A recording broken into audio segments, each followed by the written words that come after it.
மக்கள் சொன்னாங்க,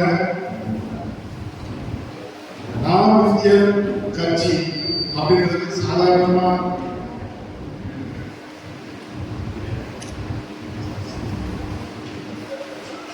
எப்பவுமே நாம் இந்திய கட்சின்றது சாதாரணமா ஆரம்பிக்கப்படல.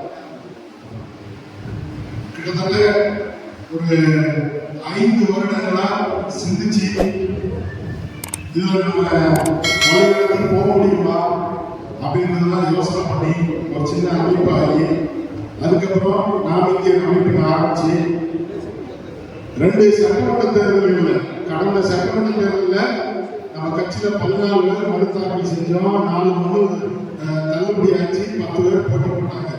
அவங்களுக்கு நன்றியை தெரிவித்துக் கொள்கிறோம். ஏன்னா நம்ம சட்டமன்ற தேர்தல் வந்து எந்தவித எதிர்பார்ப்புமே இல்லாம எந்தவித பிரபலத்தையும் எதிர்பார்க்காம சுருக்கமா சொல்ல போனா செலவு பணம் கூட கொடுக்கல கட்சியில இருக்கு.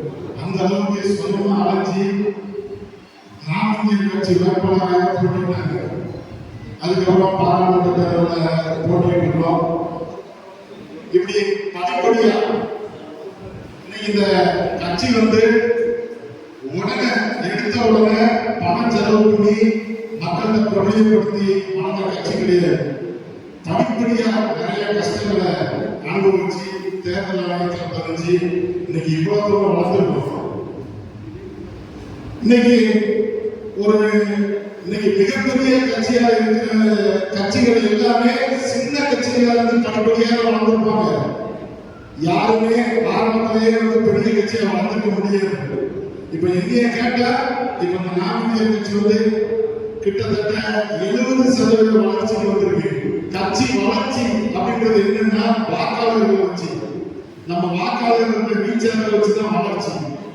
அதுக்கப்புறம் தான் கட்சிக்கு வட்ட அளவுல நகர அளவுல நம்பிக்கையா நிறைய பேர் வந்து சேர்ந்து இந்த கட்சியில செயல்படுவாங்க. அதுக்கு கொள்கை முக்கியம். கொள்கை ரீதியா நாங்க கடந்த 8 வருடமா பயணிச்சுட்டு வரோம். அந்த வாய்ப்புல இப்ப நமக்கு பத்திரிகையாளர்கள் உதவியால ஒரு சில ஆண்டுகளாக நம்ம கட்சி படிப்படியாக வெளியே தெரியுது. அதனுடைய தொடர்ச்சி தான் இந்த சட்டமன்ற தேர்தலில் கண்டிப்பா ஒரு நம்பிக்கை இருக்கு. ஏன்னா இன்னைக்கு ஆட்சியில ஒரு கட்சி இருக்கு, ஆண்ட கட்சி ஒண்ணு இருக்கு. அது போக புதுசா ஏற்கனவே 15 ஆண்டு 16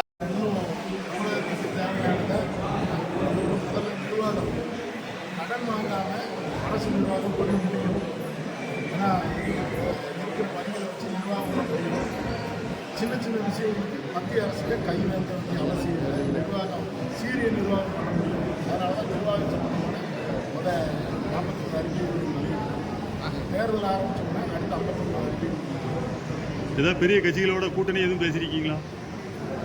இந்த தேர்தலில் பொறுத்தவரை கூட்டணி அப்படிங்கிற மாதிரி இதுவரைக்கும் எந்த முடிவு பண்ணலை. தனியாக தான் போட்டி போடுறோம். எத்தனை தொகுதியில் போட்டி போடுறோம்? 100 தொகுதியில் வரைக்கும். இப்போ உங்களுடைய கட்சி பலமா இருக்கக்கூடிய தொகுதின்னு ஏதாவது இருக்குதா?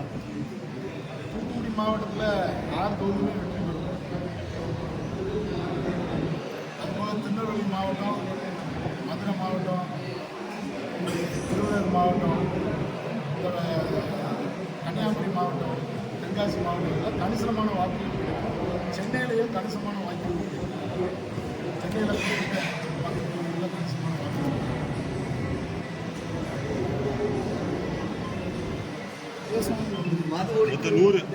எந்த கட்சிகளுக்கு சொல்லல இது வரைக்கும்.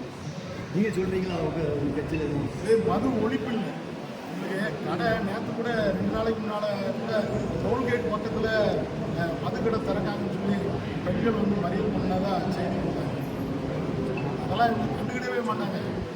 மது விற்பனை தான் மூலதனம் ஆகிப்போச்சு அரசாங்கத்துக்கு. அப்போ அந்த மதுவை வந்து விற்பனையை அதிகரிக்கணும் அப்படின்னா எல்லா பக்கமும் மது கடைகள் வரவேற்பாங்க. பெண்கள் மது எடுத்தனாலும் வரவேற்பாங்க. அப்போ கடைகளை குறைச்சாதான் மது குடிக்கிறவங்க மட்டும் குடிப்பாங்க. இல்லைன்னா எல்லா பக்கமும் இருக்கும்போது அது ஒரு ஜாலி ஆகிடும். அது வந்து ஒரு ஏற்கனவே இப்போ எல்லாமே இப்போ உள்ள தலைமுறையில் எல்லாமே எல்லாம் எதை இருந்தாலும் பார்ட்டினாலே மது இருக்கிறதுன்னு ஒரு கல்ச்சரை அதனால மதுக்கடைகளை குறைக்கணும். ஏன்னா மதுக்கடைகளை முழுவதும் கூட வாய்ப்பு இல்லை. ஏன்னா மதுக்கு அடிமையானவர்கள் வந்து ஓரளவு அவங்க கொஞ்சமாக தான் குறைக்க முடியும். அதே மாதிரி அரசாங்க மதுக்கடை நடத்துனதுனால தான் காவல்துறையினர்கள் வந்து துரிதமாக நடவடிக்கை எடுக்கணும். இதே தனியார் மதுக்கடைகள் நடத்தும் போது காவல்துறையினர் வந்து துரிதமாக நடவடிக்கை எடுத்து சில பிரச்சனைகளை வந்து கட்டுப்படுத்த முடியும். அனுமதிக்கப்படாத நேரங்களில் 150 ரூபா குறைவான சரக்கை வந்து 200 ரூபாய் 250 ரூபாய் விற்கிறத கட்டுப்படுத்த முடியும். கவர்மெண்ட் கடை நடத்துறதுனால அதை கட்டுப்படுத்த முடியும். வேடநத்தம் பாலியல் விவகாரம் வந்து கைது பண்ணாததுக்கு காரணம் இது அரசுடைய இது கான்ஃபிடென்ஷியல் மேட்டராக என்னன்னு தெரியல. இருந்தாலும்